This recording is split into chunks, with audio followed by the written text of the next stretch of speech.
The Pacific Northwest is bracing for heavy flooding late Tuesday into Wednesday as an atmospheric river pummels the region. Local officials are urging people to get prepared, and Max Gordon has the latest. A powerful storm known as an atmospheric river moving through the Pacific Northwest, putting millions of Americans under flood watches.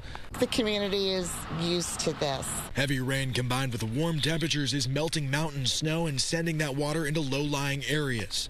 It's threatening to flood communities along major rivers, including here in Incarnation, Washington.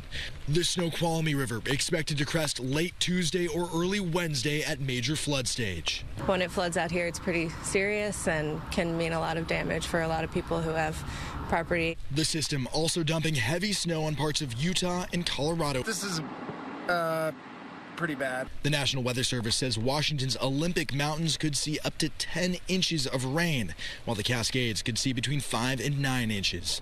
Local officials say the short recovery time between storms will increase the risk for flooding. They're urging people to gather important documents and personal belongings in case they need to evacuate. Passports, birth certificates, marriage certificates, all of those things that are really difficult to replace, insurance documents. Gather those all together along with food and clothing that you might need to take with you in a hurry. Folks here should get a break from the rain by this weekend, but forecasters say another atmospheric river could be on the way by this weekend.